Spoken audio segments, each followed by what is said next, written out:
Kama tuko pamoja mpatie Yesu amina. Bwana Yesu asifiwe. Asante. Tumejifunza na tutaendelea kujifunza. Tunakuwa tunaangalia dakika za kwanza na pia tutakuwa tunaangalia tukimaliza ndipo tusongeze hayo mafundisho pia ya sinema ya Yesu. Maana vile Yesu anafanya makubwa. Unajua hii inaleta mafundisho mengi. Meona Yesu akifufua watu, meona Yesu akiponya, meona vile amewaita wanafunzi wake. Kwa hiyo ni mada nyingi zinaenda kwa haraka. Basi siku ya leo wapendwa, na wakaribisha tena. Ni katika kipindi kizuri cha unabii wa Biblia ambapo tunapata kweli za Biblia. Na kwa hivyo siku ya leo ningependa tuweze kuzamia na kuendeleza ile mada ya jana. Lakini kabla tuendelee, naomba tuweze kuomba kwa imani katika jina la Yesu Kristo. Baba wetu na Mungu wetu uliye mbinguni, siku nyingine umetuleta ili tusikie neno lako. Bwana, zungumza nasi. Wana wako wamekaa ili wanywe kutoka kwa kisima chako.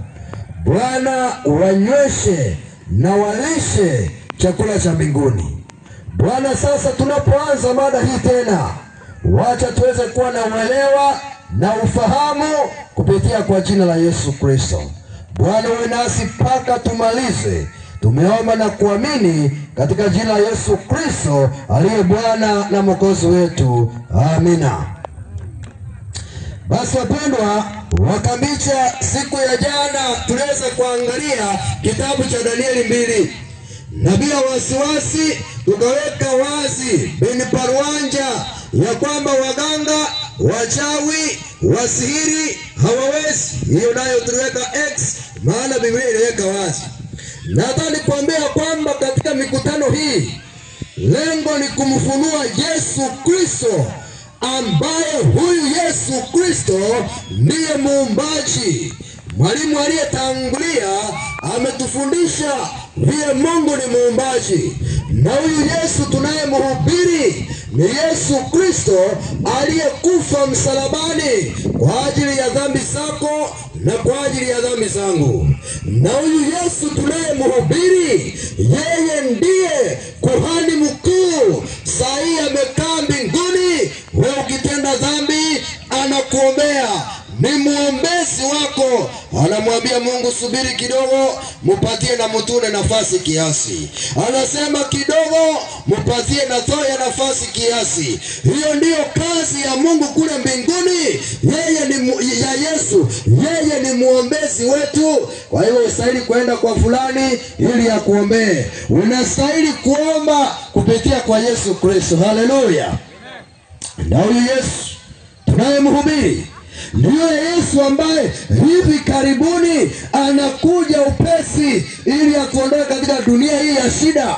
Ni Yesu ambaye anakuja hivi karibuni, maana yeye mwenyewe anasema, tazama naja upesi sana, na ujira wangu mkononi, kumlipa kila mtu kama kazi yake ilivyo. Huyo ndiye Yesu tunayemhubiri. Wapendwa, na siku ya leo mada ninayoiendeleza ni ndoto yafunuliwa. Hiyo ndoto tuliyoona siku ya jana, leo tunaanza tujue maana yake ni gani. Kwa hiyo ni sehemu ya pili ya Danieli 2. Msomaji wangu usije kusalimu. Hujambo? Sijambo. Mambo ya Biblia, mambo ya Mungu tuyapate kwa gazeti, kwa Biblia. Mambo ya Mungu tunayapata ndani ya Biblia takatifu. Ndio maana Isaya 34:16 inasemaje? Tafuteni katika kitabu cha Bwana mkasome. Asante. Na kitabu cha Bwana sio kamusi, kitabu cha Bwana sio encyclopedia, kitabu cha Bwana ni Biblia takatifu. Leo jana tukasoma Danieli 2 tukafika 36. Leo tunafunua ile ndoto. Maana hebu nione kama mnakumbuka. Kwanza niwasalimu tena. Bwana Yesu asifiwe. Amen. Jana tuliangalia sanamu, si kweli? Ndio. Kichwa kilikuwa ni cha nini? Dhahabu safi. Najua mkiongea vizuri, nitaongea na huyo msomaji na atawapea zawadi. Mkiongea vizuri, maana huyo ndiye mkubwa wangu hapa sasa. Danieli tukasema kulikuwa na kichwa cha nini? Cha dhahabu safi. Dhahabu ambayo ni safi. Kifua na mikono ilikuwa ni ya nini? Fedha. Wanafunzi wazuri. Fedha. Tumbo na viuno vilikuwa ni vya nini? Shaba. Shaba. Miguu ilikuwa ni ya nini? Ya chuma. Chuma. Alafu nyayo zilikuwa nusu chuma, nusu udongo. Mbarikiwe mpaka mshangae. Amina. Danieli 2:38. Sasa tuanze kufunua. Wakati mfalme Nebukadneza aliona ndoto na akaona ya kwamba kulikuwa na kichwa cha dhahabu, ilikuwa inamaanisha nini? Biblia inasema ya kwamba wewe Nebukadneza kile kichwa cha dhahabu. Umeota ndoto alafu mtu anakuambia ndoto uliota, kwa hiyo kichwa wewe ndio dhahabu hiyo sasa. Nebukadneza anaambiwa wewe Nebukadneza kile kichwa cha dhahabu. Nebukadneza akashangaa. Wacha kwanza niwaahidi kuonyesha hii.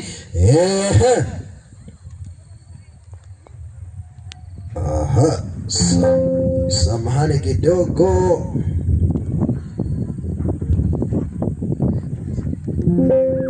Haya, bofya kidude hapa.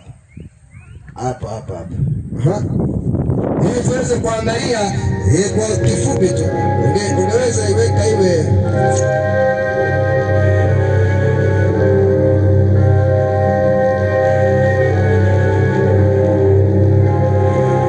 basi, unaona. Haya, achana tuna hapo. Sawa. Basi hiyo ndio muhtasari wa ile ndoto ya Danieli 2. Ndio muhtasari.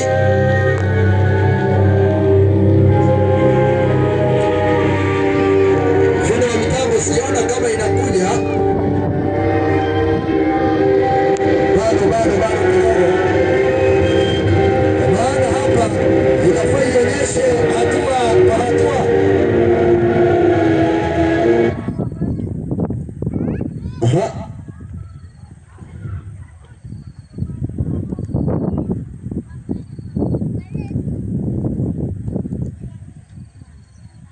Haya.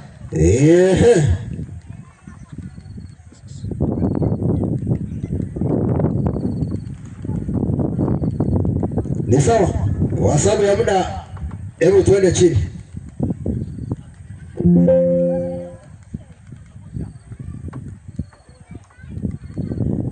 Nilikuwa naonyesha kwa sababu niwaahidi ya kwamba kuna jiwe lilikuja na kuonga ile sanamu. Rudi juu tena. Acha nijaribu hii.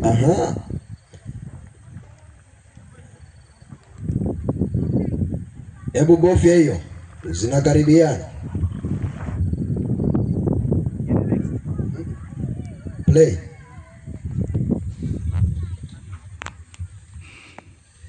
Haya. Atakwama hapo kwa sababu nilikuwa nataka tuone vile ambavyo ile jiwe lilikuja na kugonga ile sanamu. Escape.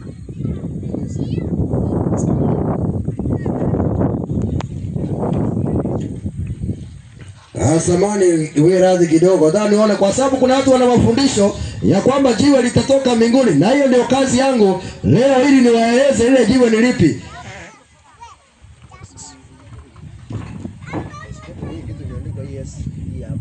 Escape alafu icheze ikiwa kama hapa juu kabisa.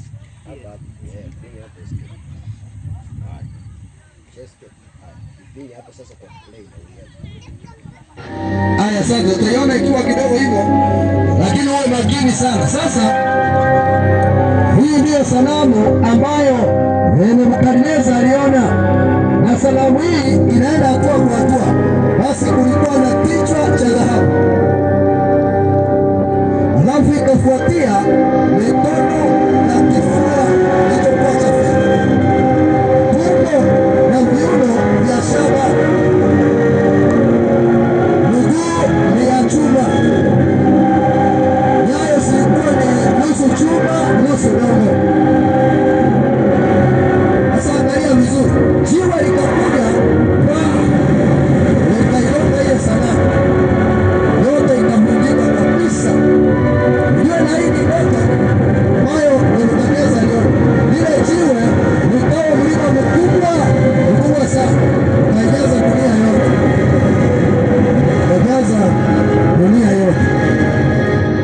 Huo ndio muhtasari wa ile hiyo sanamu. Sasa kuja hapa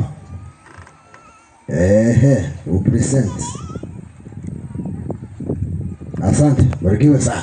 Sasa tuendelee ili tuweze kuweka mambo wazi. Yaani kuna mtu wangu bado anasema haki sijaelewa. Usishangae, taelewa tu. Wewe umeelewa? Yaani unauliza hata mwingine, wewe unaelewa hiyo nabii?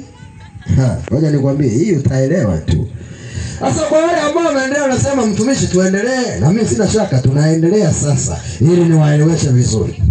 Sasa waje tuelewe zaidi. Msomaji wangu, na baada ya zamani zako utainuka ufalme mwingine mdogo kuliko wewe, na ufalme mwingine wa tatu wa Shaba utakaotawala dunia yote. Nebukadneza ameambiwa yeye ni ile dhahabu safi, lakini baada ya Nebukadneza Biblia inasema utainuka ufalme mwingine. Basi wapendwa wakambicha, hapa tunazungumzia habari za falme. Ufalme wa kwanza ulikuwa ni ufalme wa Nebukadneza. Ufalme wa pili utatajwa sahihi na Biblia, lakini ufalme wa tatu ni unasema ni nini? Utakuwa ni ufalme wa tumbo ambayo inafananishwa na Shaba. Endelea kusoma msomaji. Biblia inasemaje? Na ufalme wa utakuwa na nguvu mfano wa chuma, kwa maana chuma huvunja vitu vyote na kuvishinda. Kwa hivyo pia kutakuwa na ufalme wa nne ambao unawakilishwa na chuma. Kwa hiyo alikuwa anasema hajaelewa. Hapa tunazungumzia habari za falme. Biblia inaendelea inasema hivi, msomaji inasemaje? Kama chuma kisetavyo vitu hivi vyote, ndivyo utakavyovunja na kuseta. Kwa hivyo huo ufalme wa nne, ufalme wa chuma utakuwa ni wa kuvunja. Leo tunaelewa unabii. Biblia inasemaje? Na kama vile ulivyoziona hizo nyayo za miguu na vidole kuwa nusu udongo wa mfinyanzi na nusu chuma, ufalme ule utakuwa ufalme uliogawanyika. Kwa hivyo ufalme utakaofuata baada ya hii miguu ni ufalme uliogawanyika, kwa maana ni nusu chuma na nusu udongo. Bado tumalize chini na sema ndani yake kuweka nguvu za chuma, kama vile ulivyoona kile chuma kimechanganyika na udongo wa matope. Asante, maliza chini. Na kama vidole vya zile nyayo vilikuwa nusu chuma nusu udongo, kadhalika ufalme ule utakuwa nusu yake una nguvu na nusu yake umevunjika. Hapo tumesoma Biblia mpaka tumalize Danieli 2, tukielekea 41 nasema, na kama vile ulivyokiona chuma kimechanganyika na udongo wa matope, watajichanganya nafsi zao kwa mbegu za wanadamu, lakini hawatashikamana kama vile chuma shikamana na udongo. Asante. Sasa Biblia imesema hizi ni habari za falme. Ufalme wa kwanza wa nini? Wa dhahabu. Danieli 2:38 ndio maana ikasema wewe ukile kichwa cha dhahabu. Wapendwa, Nebukadneza alikuwa ni mfalme wa Babeli. Kwa hivyo wakati ambapo aliota ndoto, Nebukadneza anaambiwa, wewe mfalme Nebukadneza, wewe ndiye mfalme wa Babeli, na ufalme wako ndio ufalme wa kwanza. Wapendwa, vile nazungumza ni wazi ya kwamba ufalme wa Babeli ndio ufalme wa kwanza kutawala dunia yote. Na Babeli ilikuwa na dhahabu nyingi. Haya nitaeleza kesho zaidi wakati tunaingia Danieli 7. Lakini ya kwamba Babeli walikuwa na dhahabu, na ndio maana Nebukadneza anaambiwa Babeli yako ndio ufalme wa kwanza. Ndio maana anaambiwa wewe kichwa cha dhahabu. Na ni kweli kwamba Babeli ilitawala kuanzia mwaka wa 605 hadi mwaka wa 339 kabla ya kuja kwa Yesu Kristo. Yaani kabla Yesu hajazaliwa. Wewe Nebukadneza, ukile kichwa cha dhahabu. Kwa hiyo kama tuko pamoja, hebu tuseme amina. Kwa hiyo ufalme wa kwanza kutawala dunia yote ni ufalme wa Babeli uliokuwa unaongozwa na Nebukadneza. Kama unanielewa, Bwana Yesu asifiwe. Sasa mtu atashangaa, huyu mbona anatuambia haya maneno? Ninawaambia maneno ya hizi falme kwa maana kuna ufalme tunaosubiri, ili uelewe. Maana tulisema unabii ni taa, inatuambia tunaenda wapi, ili tujue wale wameanguka na ni vipi ufalme wa Yesu utakuja. Hiyo ndio kazi ya unabii. Kwa hivyo Babeli walikuwa ndio wa kwanza, lakini Babeli walianguka. Ndio maana Biblia inasema hivi katika Danieli 2:39, na baada ya zamani zako utainuka ufalme mwingine mdogo kuliko wewe. Kwa hivyo umesikia, Babeli ilipoanguka kukakuwa na ufalme mwingine ambao uliinuka, lakini Biblia inaweka wazi ya kwamba ufalme huu ulikuwa ni mdogo kuliko Babeli. Ufalme ambao uliweza kufuata ulikuwa ni ufalme wa Medi na Waajemi. Wazungu wanasema Medo-Persia. Wagiriama sijui waseme Medo-Persia. Hiyo Wagiriama waseme nini? Lakini sasa angalia, hawa Babeli waliangukaje? Najua kuna watu wanapenda kusoma Biblia kwa undani. Wamesema ndio Babeli ya kwanza. Lakini Babeli iliangukaje? Kuna siku moja mfalme aliyechukua baada ya Nebukadneza alikuwa anaitwa Belshaza. Na huyu Belshaza akaja na kuvitumia vyombo vya Mungu vitakatifu ambavyo vilikuwa kwa hekalu. Akatumia vyombo kunywa pombe. Leo maana waambia msipende kuchafua hata mikutano ya Mungu na vitu vya haki vya Mungu. Mungu hapendi hivyo. Walipotumia vile vyombo kunywa divai, wakaona maandiko yanaandika katika ukuta. Danieli 2:26, maandiko yalikuwa ni gani msomaji? Mene. Ilikuwa ni mene tekeli na peresi, na maana ya mene ni hii. Ni nini? Mungu amehesabu ufalme wako na kuukomesha. Mungu akawa amehesabu ufalme wa Babeli na kuukomesha. Biblia naipenda sana. Sio kama historia, inaweka mambo wazi. Alafu kama Mungu amehesabu na kukomesha, wamepewa nani? Tekeli. Maana yake ni nini? Umepimwa katika mizani na umeonekana kuwa umepunguka. Alafu wakapewa nani? Peresi. Ufalme wako umegawanyika, nao wamepewa Wamedi na Waajemi. Ameni, kama unaelewa. Bwana Yesu asifiwe. Yani Babeli walipocheza wakaanguka, ni kwamba ufalme ule uligawanywa ukaanguka, wakapewa Wamedi na Waajemi. Hiyo siendi kwa historia, siendi kwa vitabu vya hadithi, ni Biblia direct. Yani Babeli ikianguka wanaingia Wamedi na Waajemi. Hii inaitwa unabii simplified. Yani ya kwamba ni hivi, wakati kichwa kimetoka inaingia mikono na kifua. Yani Babeli ikianguka wanaingia Wamedi na Waajemi. Juzi niliwafundisha ya kwamba Mungu hafanyi kitu kama hajaongea. Wacha tuulize Biblia. Je, Mungu alikuwa ametabiri ya kwamba Babeli ikianguka wanaingia Wamedi na Waajemi? Ndio. Koreshi alitajwa karibia miaka 150 kabla hajazaliwa, na Koreshi ndiye aliyekuwa wa Wamedi na Waajemi. Isaya 45 mstari wa kwanza, tujue ya kwamba huu ni unabii wa miaka 150 ulikuja kutimia. Msomaji, twende kazi.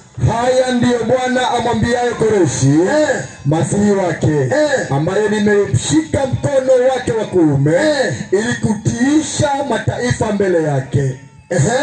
Nami nitalegeza viuno vya wafalme, ili kufungua milango mbele yake, hata malango hayatafungwa. Mungu katika nabii Isaya alikuwa ametabiri ya kwamba miaka baadaye Koreshi ataingia Babeli ili achukue ufalme. Mungu atalegeza viuno vya wafalme. Ndio maana Mungu akalegeza viuno vya watu wa Babeli, na ndio maana Mungu akamruhusu Koreshi akaingia na akaukomesha ufalme wa Wamedi na Waajemi. Nitakupa historia kidogo, nitaifafanua zaidi kesho. Ya kwamba watu wa Babeli waliingia kulala usiku, walikuwa na komba ina walls mzuri, walikuwa wamejifungia. Lakini Babeli kulikuwa na mto uliokuwa unapita chini ya ile fence ya mawe. Pale kulikuwa wameacha maji yanapita chini. Wakiwa wamelala, wakiwa wanasherehekea, wakaja hawa majeshi ya Wamedi na Wajemi wakachukua jembe, wakalima, wakadaivati maji ya mto yakaenda kando. Alafu majeshi ya Koreshi yakapita chini kwa ukuta, yakaingia ndani ya Babeli, na hivyo ndio Babeli ilianguka na unabii ukatimia. Na ndio maana kuambia Mungu hakosei. Amina. Bwana Yesu asifiwe. Sasa angalia, kwa hivyo Wamedi na Wajemi ndio ambao walichukua ufalme baada ya Babeli. Kwa hivyo Wamedi na Wajemi wakashika ule mwaka mahali Babeli waliachia. Wamedi wakatawala kuanzia mwaka 539 hadi mwaka wa 331 kama Yesu Kristo hajazaliwa.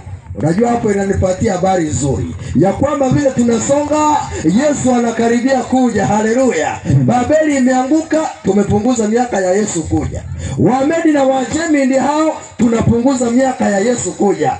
Wacha tusonge kidogo. Biblia inasemaje? Baada ya Wamedi na Wajemi kungekuwa na ufalme mwingine. Kumbe ni rahisi hivyo. Jamani, Bwana Yesu asifiwe. Amina. Si ni rahisi haya maneno, lakini kama tuko pamoja, Bwana Yesu asifiwe. Safi. Wacha tusonge ili tuelewe Biblia. Tunaiteremsha pole pole. Tumbo na viuno vya shaba. Biblia inasemaje katika Danieli 2:39 msomaji? Na ufalme mwingine watatu wa shaba utakaotawala dunia yote. Kwa hiyo umesikia, wakitoka Babeli, wakianguka Wamedi Wajemi, unakuja ufalme wa tatu utakaotawala dunia yote. Yaani kwa Kiingereza tuseme super power. Yaani ufalme unaotawala dunia yote baada ya Wamedi na Wajemi. Kama ni mzungu tumesema Medo Pasha. Utakuja ufalme wa tatu utakaotawala dunia yote. Na ufalme wa tatu ni ufalme wa Ugiriki. Ukipenda Kiingereza ni Greece. Ukipenda jina kingine ya Kiswahili ni Uyunani. Wayunani wakachukua ufalme kutoka kwa Wamedi na Wajemi, kwa sababu Wamedi na Wajemi pia walifanya makosa, wakamsahau Mungu aliyewasaidia kupata ufalme. Hiyo nitaiweka paruanja zaidi kesho. Lakini baada ya ufalme wa tatu kungekuwa na ufalme wa nne, na ufalme wa nne ulikuwa ni ufalme wa miguu ya chuma, na hii ina thibitisho yake. Na thibitisho ni namna gani? Sikiliza hili msomaji. Twende kwa Kiingereza lako upesi. The decline and fall of the Roman Empire. Hii ni kuanguka kwa ufalme wa Kirumi, na imeandikwa na Edward Gibbon ambaye ni mmoja wa waandishi wa Kirumi. Anasemaje? The images of gold, yaani zile picha za dhahabu, silver na fedha, or brass, na nini? Shaba, that might serve to represent the nation ambazo zinasimama kuwakilisha mataifa and their kings, na wafalme wao, were successively broken by the iron monarchy of Rome. Ziliweza kuvunjwa na ufalme wa Kirumi. Kwa hivyo umesikia, imethibitisha wazi ya kwamba ile dhahabu na fedha na shaba zilivunjwa na ufalme wa chuma ambao ulikuwa ni ufalme wa Rumi ya Kishenzi. Fuatilia unabii wa Biblia vizuri. Ndio maana unaangalia hapa, Rumi ilikuja mwaka 168 kama Yesu hajazaliwa, na ukatawala hadi mwaka 476 kama Yesu amezaliwa. Kama vile miguu mirefu, ufalme ulienda miaka mingi. Kama vile miguu ya chuma, ufalme ulivunja kabisa falme zilizotangulia, na ukaivunja dunia ikawa vipande vipande. Ngoja nikuonyeshe hapa sasa. Kabla nikuonyeshe thibitisho ya kwamba ufalme wa Kirumi ulitawala dunia hii, ni kwamba Yesu Kristo alipozaliwa, alizaliwa chini ya ufalme wa Kirumi. Ndio maana mfalme wa Kirumi alitaka kumuua Yesu, ndio maana Yesu akakimbia kule Misri. Hiyo ni thibitisho. Luka 2. Kitabu cha Luka 2. Haya, thibitisho nyingine ni hii. Ya kwamba ufalme wa Kirumi ulitawala. Yesu alipozaliwa akitaka kuuawa, ndio safari ikafungwa, wanaelekea Misri kule mafichoni. Thibitisho nyingine ndio hii ya kwamba Yesu Kristo alipohukumiwa kesi, alihukumiwa na mfalme wa Kirumi. Ndio maana Yesu akatuma kwa Herode, akarudishwa kwa Pintio wa Pilato ili tena uamuzi ufanyike. Hiyo ni thibitisho ya kwamba Warumi waliweza kutawala. Jamani wapendwa, unabii wa Biblia haukosei hata kidogo kabisa. Ndio maana thibitisho nyingine ni kwamba ufalme huu wa Kirumi, hiyo picha imeenda wapi? Ufalme wa Kirumi ni kwamba Yesu alipowekwa msalabani, waliomgongelea misumari walikuwa ni majeshi ya Kirumi, na Yesu ile misumari ambaye aligongelewa ilikuwa ni misumari ya chuma. Kwa hivyo kuna thibitisho tosha ya kwamba ufalme wa Kirumi ndio ambao ulichukua baada ya ufalme wa Yunani. Kama unaelewa kitu, Bwana Yesu asifiwe. Amina. Mungu awabariki sana. Sasa tusonge chini. Unaona vile tunateremsha sanamu. Kichwa tumeshang'oa kando. Mikono tumechomoa kando. Tumbo na viuno vya shaba kando. Miguu tushajua ni nini kando. Tumebaki na nini? Nyayo. Hebu tusikie Biblia inasemaje? Danieli 2:40. Na ufalme wa nne utakuwa na nguvu mfano wa chuma, kwa maana chuma huvunja vitu vyote. Hiyo tumeeleza 41. Kama vile ulivyoziona hizo nyayo za miguu na vidole vyake, wa nusu dongo wa mfinyanzi na nusu chuma, ufalme ule utakuwa ufalme uliogawanyika. Sasa baada ya ufalme huu wa miguu ambao tumesema ni ufalme wa Rumi, kutakuwa na ufalme mwingine ambao umegawanyika. Na hii ni ufalme ambao ni vidole vyake. Hebu ngoja niwaulize swali.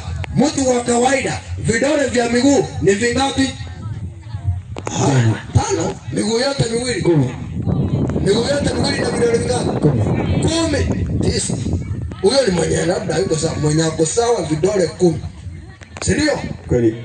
Wacha nikuonyeshe vile unabii wa Biblia ukosei. Ili nikuonyeshe hivyo vidole viwili ni nini. Lakini kwanza nataka uelewe ya kwamba udongo ni nini. Udongo ni watu. Kwa sababu gani? Sikiliza. Isaya 64 mstari wa 8 anasemaje? Lakini sasa Bwana, wewe baba yetu, sisi tu udongo. Tulia. Ukisikia udongo ndani ya Biblia ni watu. Ndio maana sikia kwamba ni watu ambao wamechanganyika. Wewe ni baba yetu na sisi tu nini? Udongo. Na wewe mfinyanzi wetu. Sisi sote tu kazi ya mikono yako. Kwa hivyo unaona ni ufalme, na ndio maana ni watu wanaishi pale. Nirudi kwa ile swali langu. Vidole vya miguu ni vingapi? Ni 10. 10. Sasa vile vidole 10 vya miguu katika Danieli 2 vinawakilisha makabila 10 katika ufalme ule, na makabila haya 10 hayaelewani. Hayaelewani aje? Biblia inasema ya kwamba hawatakuwa wanasikizana, kama vile chuma na udongo havipatani.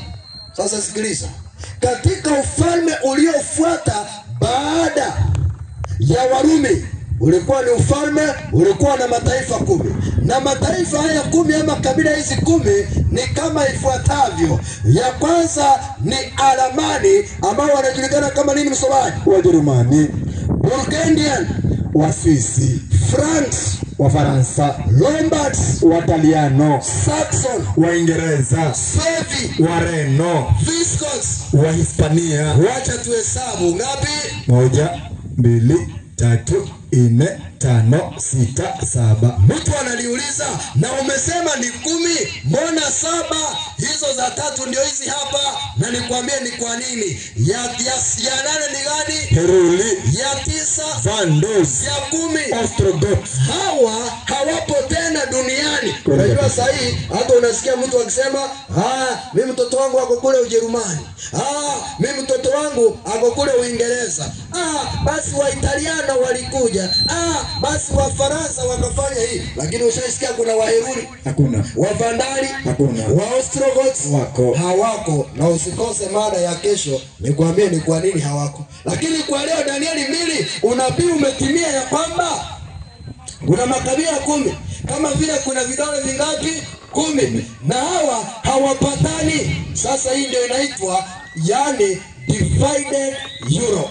Kwa hivyo kwa muhtasari ni kwamba msomaji wangu huko Niko. Kichwa cha dhahabu ufalme nini? Babeli. Ambayo ni number 1, si ndio? Ndio. Kifua na mikono fedha ufalme upi? Wamedi na Ajemi. Number 2, si ndio? Ndio. Tumbo na viuno vya shaba Uyunani ufalme namba 3. Alafu miguu ya chuma ufalme namba 4. Alafu hii Europa iliyogawanyika ambayo ina makabila 10 kama vile kuna vidole 10, hiyo ndio ufalme wa ngapi? Wa 5. Jameni, kama unasema ni rahisi na inaeleweka, Bwana Yesu asifiwe. Amina. Sasa angalia, ndio maana unaona Biblia ilisema ule ufalme ungekula na kukanyaga vipande vipande. Unajua kitambo hakukuwa na mipaka. Hakukuwa na mipaka. Vile unasema kwamba hapa Kenya mpaka wake ndio huu. Hapa Uganda, mlisikia juzi kwa wale mnapenda kufuatilia taarifa, M7 anasema ya kwamba, yani M7 rais wa Uganda anasema ya kwamba anajua mahali bahari yake iko. Hizi shida za kusumbuana na kwamba wapi ndio wapi zilikuja kwa sababu ya dunia iligawa. Ndio maana unasikia Kenya was colonized by the British. Uganda was colonized by the British. Tanzania was colonized by the Germans. Ndio maana ukienda French wakacolonize West Africa. Portuguese in Mozambique. Umeona? Sasa ndio inaitwa kukula na kukanyaga vipande vipande. Unabii wa Biblia haukosei. Bwana Yesu asifiwe. Amina. Nikuonyeshe. Mimi unajua kinachonifurahisha hata si hiki. Kinachonifurahisha ni kwamba vile tumefika huko miguu, yaani Yesu ndio huyo anakuja. Kwa sababu gani? Tumepunguza miaka na hivyo Yesu anakuja hivi karibuni. Ngoja nikuonyeshe sasa. Sasa Danieli 2:43 inasemaje msomaji? Na kama vile ulivyokiona kile chuma kimechanganyika na udongo wa matope, watajichanganya nafsi zao kwa mbegu za wanadamu. Kwa hivyo watu watajaribu kujichanganya ili waweze kuleta amani. Wajaribu ili waishi dunia hii milele, lakini nataka kuambia watu hawataishi dunia milele. Hii dunia ya dhambi lazima ishe. Hii dunia lazima ifike mwisho na Yesu aje mara ya pili. Amina. Wezi kukaa hapa wewe jua kali na kuchoma kama hapa hivi Kambicha. Wezi kukaa hapa hivi unakaa na matatizo. Lazima Yesu aje na matatizo yakome. Amina. Lazima Yesu aje, wapendwa wetu wafufuke. Yesu akija magonjwa yaishe. Ndio maana uzuri wa unabii. Yaani unanionyesha ushapiga hii hatua, hii umemaliza, uko hapa. Kwa muhtasari, mimi ni mwalimu na huwa napenda kurudia ndio wanafunzi wasisahau. Sasa narudia na wanafunzi wangu. Tulisema kichwa cha dhahabu ni ufalme gani? Babeli. Kifua cha fedha ni ufalme gani? Tumbo na viuno vya shaba ni ufalme gani? Uyunani.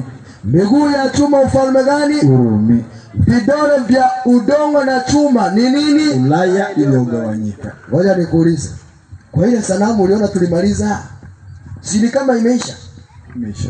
Lakini kuna kitu kimebaki ndio ishe kabisa. Na hicho kimebaki, hapo ndio Yesu anakujia. Haya, tusonge chini ili tuelewe. Nikueleze ni nini maana ya kujichanganya na usisao. Watu wanajaribuje ili waishi kwa amani siku zote? Wacha nikuonyeshe. Kulikuwa na jamaa aliyekuwa anaitwa Napoleon Bonaparte. Na Napoleon Bonaparte alikuwa ni jeshi wa kupigana. Napoleon Bonaparte aliamuka akasema ya kwamba ataunganisha dunia yote. Napoleon Bonaparte katika vita vya Waterloo, Napoleon Bonaparte alishindwa, akainua mikono akasema, "The God in heaven is too much for me." Amina. Yaani akasema Mungu wa mbinguni ni zaidi kwangu. Kwa hivyo Napoleon Bonaparte akashindwa, akaweka mikono chini. Huyu Napoleon Bonaparte akasema wamesema Europa haitawanyika. Akasema mimi ni mwanaume, nitaileta pamoja. Alikuwa ameoa mwanamke aliyekuwa anaitwa Josephine. Na huyu Josephine alikuwa ni Mfaransa kama yeye. Akamfukuza Josephine, akaoa Mary Louise Austria ili ya kwamba wawe mashemeji. Hata baada ya kuwa mashemeji, bado Europa haikushikana. Na ndio maana kuambia dunia hii haitashikana. Dunia hii atakayekuja kuleta amani Yesu peke yake anapokuja mara ya pili. Amen. Wewe Napoleon Bonaparte, yaani paka amefukuza mke wake, lakini angalia vile alikuwa amesema journal. Hapa ni pale unaandika vitu vyako vya kila siku na vile unataka kutimiza. Alikuwa anasema kutakuwa na Europa moja, kutakuwa na shilingi moja dunia yote. Hiyo haikutimia. Ukienda Uingereza wana dola. Ukienda kwingine wanatumia nini? Shilingi. Ukienda kwingine wanatumia rubia. Haikutimia. Akasema there be one language, lakini duniani kuna lugha nyingi. Akasema there be one government over all Europe, kutakuwa na serikali moja. Haikutimia. Napoleon hakuweza kuelewa ni nini Biblia ilikuwa imezungumzia katika Danieli 2. Ndio maana Napoleon Bonaparte aliposhindwa vita vilivyofanyika kule Waterloo, alisema God Almighty is too much for me. Anasema nimeinua mikono, mimi siwezi, nimemwachia Mungu. Wapendwa kabisa, kama tuko pamoja, Bwana Yesu asifiwe. Haya. Sasa nani awezaye kuunganisha dunia? Na mwanamke alikuwa anaitwa Queen Victoria. Paka alipokuja Kenya akakuta ile Lake Victoria ikawa named baada yake. Queen Victoria alijaribu, alikuwa mpaka na wasichana akawatoa waolewe ili kuwe na umoja, lakini Queen Victoria alishindwa. King Frederick akaja, akajaribu sana kuunganisha, alikuwa anajua kupigana vita. King Frederick alishindwa na mapema. Charles wa tano, jamaa Mfaransa wa kupigana, akaja akajaribu, lakini alishindwa. Adolf Hitler. Huyu sasa. Huyu jamaa kwanza, hata nikupe historia yake kwa ufupi. Huyu jamaa tangu kuzaliwa mpaka akufe alicheka mara moja. Na wewe unajua ni nini limfanya akacheka? Nikikwambia nini limfanya akacheka, wewe utalia. Kilichomfanya Adolf Hitler acheke katika maisha yake, hiyo mara moja aliyocheka, ni wakati vita vilichacha. Adolf Hitler akiwa anaangalia, akaona mtoto mdogo anaogelea kwa damu ambayo imemwagika. Hilo ndilo limchekesha Adolf Hitler. Lakini bado Adolf Hitler hakuweza kuunganisha, akainua mikono akasema imemshinda. Adolf Hitler alikuwa amesema one people, one empire, one leader, lakini hakuweza. Na ndio maana nilikwambia wazi ya kwamba kiongozi tunayemsubiri ni mmoja, na ni Yesu Kristo, mwana wa Mungu aliye hai. Watu wamejaribu.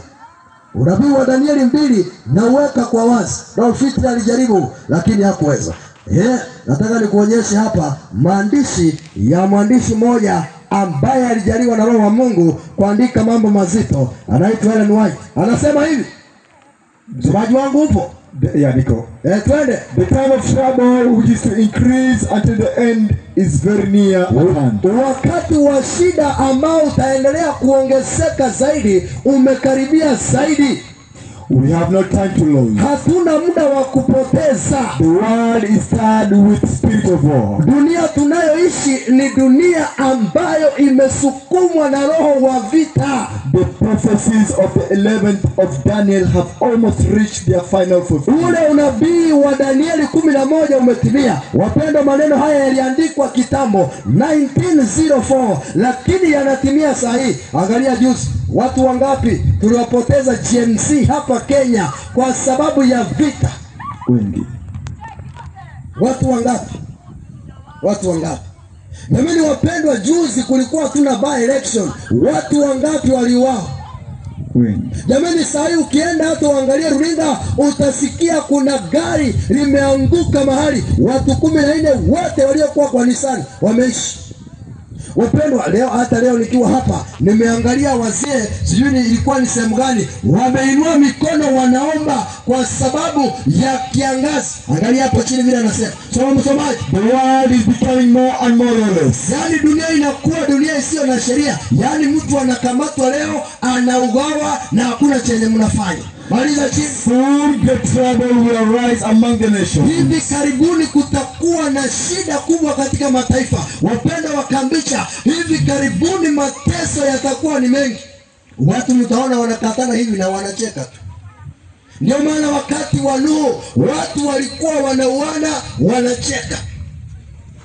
Ndio maana Mungu akasema dunia sasa imefika mwisho. Na hapo ndio tunaelekea, maana unaangalia maneno yanayofanyika. Maliza chini msomaji, nasema trouble that will not cease until Jesus comes. Na hizi shida hazitakoma mpaka Yesu arudi mara ya pili. Na ndio maana kuambia Yesu ako karibu sana kurudi. Mpendo wa kambicha, ienda ikawa mkutano huu ndio mkutano ambao unakusongesha karibu na Yesu. Nasema kesho utalala na isifike. Yasema ufiki. Nasema utalala na isifike. Maana kuna wengine wamelala na hajafika. Saini na mzee wangu mmoja ambaye dada yake alianguka tu hivyo na akafa. Mazishi amepangiliwa kuwa tarehe 12. Yaani alikuwa tu vizuri. Yaani akaanguka tu hivyo na ndio mwisho wa kuishi. Hakuwa na ugonjwa wowote. Wapenda sikiliza, msomaji twende. We are standing on the threshold of the crisis of ages. Sasa tunasimama katika ule msukumo wa mwisho kabisa. In quick succession the judgments of God will follow one another. Kwa kufuatana yale mapio ya Mungu na hukumu zake zitafuatana haraka. Kutakuwa na nini? Fire, moto utakuwa unasikika and flood. Ngoja kwanza. Juzi mmeangalia wale mnaona TV, yale mazishi yalifanyika sio ni Chepkwony huko, ambapo watu walizikwa 36. Yaani sanduku zilikuwa zimewekwa 36 kwa uwanja, maana walikuwa wamelala usiku. Hii mvua ya juzi haijapita hata mwezi, hata wiki mbili hazijapita. Alafu kukakuwa na landslide. Wakiwa wamelala wanasikia purupa, wanaangukiwa manyumba, na hivyo ndio walikufa 36. Na hivyo ndio waliishi. Ndio maana unasikia na vita na umwagaji wa damu utaongezeka tunapofika mwisho. Wapenda, mliona hii hata ya kitambo, nafaa kuitoa niweke ya GMC hapa. Naona kule Westgate vile kulifanyika. Vita vimekuwa vya ajabu. Kumekuwa na vita vingi tangia miaka ya kitambo. Vita vya Boeli, Somali, Muhula, Jihad, Filipini, Amerika wanapigana. Sasa hii hata tuko na Ukraine. I wish ningewawekea mtazame tu kidogo. Waone Ukraine na Palestine, waone Israeli, vile vita viko, hamuna amani. Wapendwa, wacha nikwambia kwamba Yesu hivi karibuni anakuja upesi. Amina. Najua watu wanajaribu kuweka eti umoja, amani, ili nini. Yesu alisema watajichanganya nafsi zao, lakini hawatashikamana. Watu walipoona vita imechaja, waliunda kitu kinaitwa kuundwa kwa Umoja wa Mataifa, United Nations, na iliundwa 1945. Baada ya kuundwa tu hivi ukakuwa na Greek Civil War. Haikusaidia kitu. Hata leo kuna United Nations, lakini bado vita vimechacha. Hivi aina yote ya vita imechacha. Vile tunavyoenda vita vinachacha. Niona vile Kenya Al-Shabaab ilianza 2011 na imeendelea. Watu wanauawa hapa kidogo tunafungua habari, nasikia Tana River tena leo wamelipuliwa. Juzi hata nimeangalia wamelipuliwa. Amani hakuna duniani, wapendwa. Ndio maana Yesu anasema katika Danieli 2 hakutakuwa na amani. Mliona Mpeketoni attacks vile zilienda. Wale wanafunzi wa Garissa University mliona vile walienda. Amani iko wapi?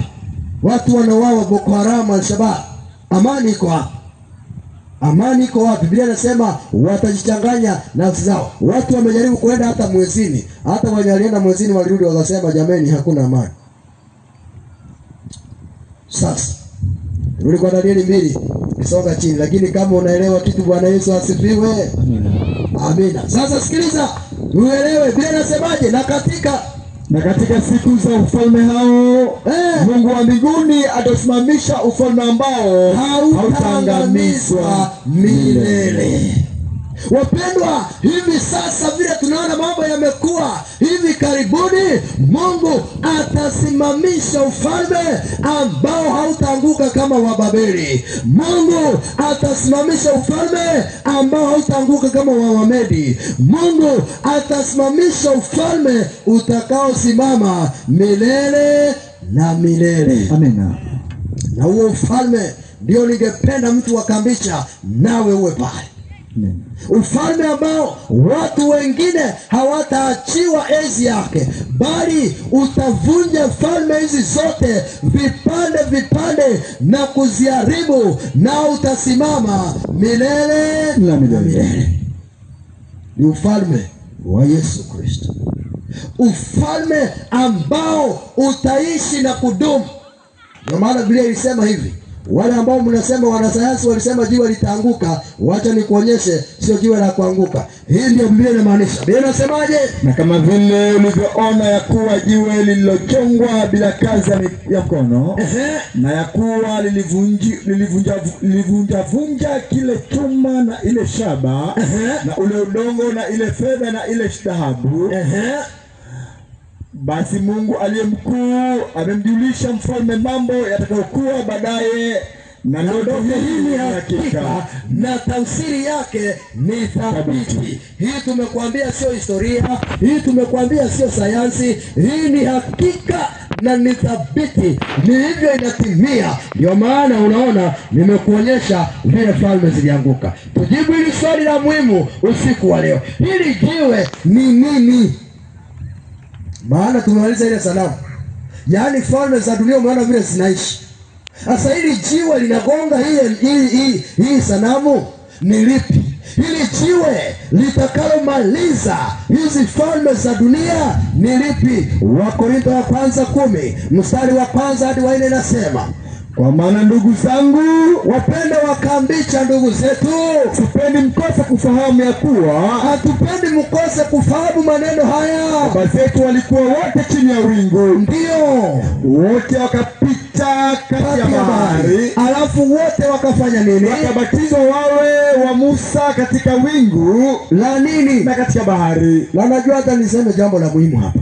Yaani unajua kuna watu wataka kuingia mbinguni hata hawajabatizwa. Ubatizo hata wakati wa Musa walibatizwa. Amina. Unaona, wakabatizwa wawe wa Musa katika wingu na katika bahari. Na msingi tunatafuta lile jiwe ni nini? Teremka chini. Wote wakala chakula kile cha roho, wote wakanywa kinywaji kile cha roho, alafu kwa maana waliunywea mwamba wa roho uliowafuata, na mwamba ule ulikuwa ni Kristo. Na mwamba ule ulikuwa ni Kristo. Wapendwa, jiwe ule mwamba unawakilisha Yesu Kristo. Amina. Yesu Kristo ndiye atakaye maliza falme za dunia. Amina. Ufalme wa Yesu ndio utatawala milele. Amina. Ufalme wa Yesu hauna vita. Amina. Ufalme wa Yesu hauna magonjwa. Amina. Ni ufalme ambao ni thabiti. Ufalme wa kusimama milele na milele. Ndio ufalme huo tunautangaza hapa. Waefeso 2:20. Ninasemaje? Mmejengwa juu ya msingi wa mitume na manabii. Yaani mitume ni Biblia, Old Testament, New Testament. Manabii ni Biblia, Old Testament. Kwa hivyo mtu ambaye anaamini misingi yake ni Biblia, maana Biblia ndio inatufundisha. Lakini zaidi ya yote naye nani? Naye Kristo Yesu mwenyewe ni jiwe kuu la pembeni. Naye nani? Naye Yesu Kristo mwenyewe ni nini? Ni jiwe kuu la pembeni. Jamani, watu wa Mungu, Bwana Yesu asifiwe. Amina. Yesu Kristo ndiye jiwe kuu la pembeni. Yesu Kristo ndiye lile jiwe litakaloangamiza falme za dunia. Amina. Au sikao kingoje jiwe linaanguka kutoka mbinguni. Jiwe ni Yesu. Biblia inamaanisha ya kwamba Yesu akikuja anakuja kama jiwe, anakuja kumaliza falme za dunia yote. Amina. Sasa unangoja jiwe lianguke? Nikaangalia walisema jiwe litakuja 2000 Kule kwetu 2000 watu wakangoja jiwe kutoka asubuhi. Wengine wakauza mali walikuwa nayo, jiwe linaanguka. Wengine wakakula kuku kwa wingi, jiwe linaanguka. Yaani likuangukia wewe, wameshiba na melembele, alikuanguka wakaanza kununua tena kuku vizuri. Jiwe ni Yesu Kristo. Ndio maana nasikia Yesu alikuja na kupiga zile falme za dunia. Wapendwa, huo unabii wa jiwe haujatimia. Yaani uko karibu kutimia hivi upesi. Mathayo 21:42 nasemaje msomaji? Yesu akawaambia, hamkupata kusoma katika maandiko, jiwe walilolikataa waashi, hilo limekuwa nini? jiwe kula pembeni. Neno hili limetoka kwa nani? Kwa Bwana. Kwa hiyo wapendwa, ninasisitiza jioni ya leo ya kwamba lile jiwe lililogonga ile sanamu ni Yesu mwenyewe. Amina. Ni Yesu mwenyewe. Amina. Ambaye anakuja kumaliza matatizo ya dunia hii. Amina. Jamani wapendwa, Yesu mwenyewe. Tumesoma mafungu mengi, singalipenda kurudia, lakini haya nayo yanafaa zaidi. Wapendwa, kumaliza usiku wa leo, nasema ya kwamba falme za dunia zinapita, lakini ufalme wa Yesu ni ufalme wa milele na milele. Amina. Usitake kukosa katika ufalme huu. Wapendwa, usikose katika ufalme huu, maana there were loud voices in heaven saying, the kingdoms of this world have become the kingdoms of our Lord and of his Christ. Falme za dunia hii zote zitachukuliwa. Yesu atakuja na atatawala milele na milele. Wapendwa, sahihi chuki mnayoiona, Yesu akija atatawala milele na milele. Hiki ni kisa cha watu walikuwa wanapigana Liberian Civil War. Jamaa mmoja akawahubiria, akawaambia, matatizo mnayopitia, Yesu akija na sauti ya malaika mkuu. Maana hili ndio fungu aliwasomea. Usomaji soma kwa Kiingereza. For the Lord himself shall descend from heaven. Maana Bwana mwenyewe atashuka kutoka mbinguni With a shout, with the voice of the archangel, na sauti ya malaika mkuu and the trumpet of God, na tarumbeta ya Mungu, and the dead in Christ shall arise na first. wale waliokufa katika Kristo watafufuliwa kwanza. Then we who are alive Na sisi tuliosalia tukiwa hai and remain shall be caught up together tutaunganika, tutanyakuliwa kama winguni pamoja, with them in the clouds to meet the Lord. ili tumkutane na Yesu anapokuja mara ya pili. Amina. Wapendwa, sikiliza, wenzetu waliolala katika Yesu, Bwana akija watafufuliwa hakika. Amina. Na Yesu akija tukiwa hai, wapendwa, mili yetu itabadilishwa na tutakutana mawinguni, tuwe kundi moja, tuwe na chorus kubwa ya ushindi tukielekea mbinguni. Amina. Hapo ndipo tunasubiri. Amina. Yesu anakuja upesi, mpendwa. Amina. Yesu anakuja na hata chelewa. Alipohubiri hivi, wale jamaa wakamuuliza, na huyu Yesu akija na huyu malaika, hiyo sauti anaongea anasema nini?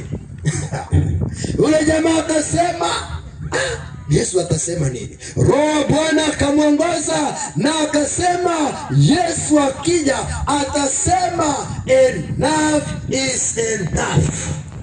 Amina. Imetosha. Imetosha watu wangu kuteseka. Imetosha. Imetosha watu wangu kuua. Imetosha. Imetosha watu wangu kuuawa. Yesu akija atasema enough is enough. Jamani wapendwa, Yesu akija itakuwa imetosha. Jamani, Bwana Yesu asifiwe. Amina. Jamani, tunapoelekea kuomba usiku wa leo, naomba Yesu akija mawinguni tuweze kumlaki katika jina la Yesu Kristo. Wapendwa, tusikimbie, tusimame, maana Yesu ametushindia matatizo mengi. Maana Yesu ametusamehe dhambi zetu nyingi. Maana Yesu amebadilisha maisha yetu. Maana huyu Yesu amefanya miujiza katika maisha yetu. Maana wapendwa, Yesu atakuja kidogo, mwangaza unaonekana, alafu unajaza dunia yote, na atasema hawa ni wale walionitegemea, hawa ni wale walitoa maisha yao kwangu, hawa ni wale walisikia habari za Kambisha, habari ikihubiriwa na wakamkubali Yesu Kristo.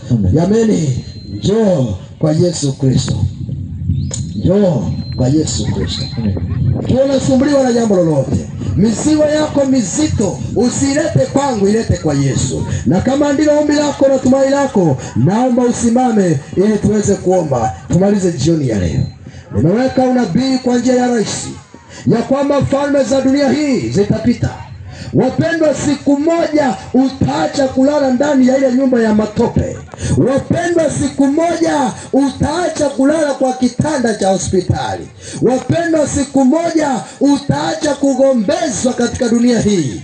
Wapendwa, hiyo ni siku wakati Yesu atakuwa amekuja mara ya pili. Yule mtoto wako uliyemzika atafufuliwa katika jina la Yesu.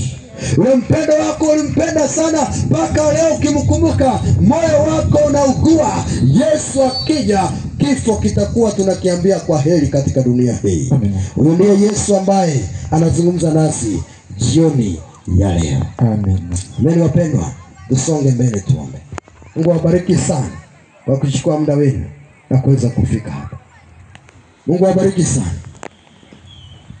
Na hata wale watoto ambao walikuja kwa mkutano, mzazi anajua kwa mkutano, lakini uko pale unacheza. Kikawaida kusingelikuwa na mkutano huu, haungelikuwa hapa. Usichukue advantage ya mkutano huu kuharibu maisha yako. Uchukue advantage ya mkutano huu ili uweze kukusaidia. Mimi wanaambia watu wazi, usikae hapa mpaka saa moja na mzazi akijua kwa hapa, kumbe una shughuli zako pale. Kuwa mkweli ili Mungu aweze kusaidia. Kama kuna mtu kati yetu ambaye angependa kutoa maisha yake usiku wa leo kwa Yesu tena, ainue mkono ninapoelekea kuomba. Nasema kwamba Yesu naitoshe katika maisha yangu. Mungu awabariki sana. Asante. Mungu awabariki. God bless you. God bless you. Mungu awabariki. Na tunaomba Mungu awabariki sana. Baba, katika jina la Yesu Kristo, asante kwa maana unatupenda. Ndio maana umetuletea ujumbe katika sehemu hii. Wana wako wameacha usingizi, wameacha shughuli zao za jioni, wamekuja kusikiliza. Bwana wabariki katika jina la Yesu Kristo. Bwana wasaidie na wainue katika maisha yao. Wengine wanatamani kuvunja mambo ambayo yamewafunga, wape nguvu katika jina la Yesu. Bwana, wengine hata ni magonjwa yanawasumbua, wape uponyaji katika jina la Yesu Kristo. Wengine wanaomba kwa ajili ya familia zao, wabariki katika jina la Yesu. Bwana, falme za dunia hii lazima zianguke ili ufalme wako uje, na ufalme wako ukija Bwana, tusikose katika jina la Yesu Kristo. Tuseme hakika huyu ndiye Bwana wetu tulimngoja, ametuletea wokovu, tufurahi na kushangilia milele. Usiku wa leo Bwana, wakienda nyumbani kupumzika, walinde njiani. Na hata kama kuna mtu ambaye hajawahi kupata usingizi, anasumbuliwa na mambo hapa na pale, mupe utulivu na alale vizuri katika jina la Yesu Kristo. Hata akashuhudia nguvu zako za ukombozi katika maisha yake. Uwe nasi mpaka tumalize mikutano hii. Ni katika jina la Yesu Kristo tumeomba, na kila amini aseme amina. Jamani, tumpatie Mungu amina ya kutosha. Barikiwe sana. Heri hata ungekosa leo, si kesho, na injili itazidi kukereketa.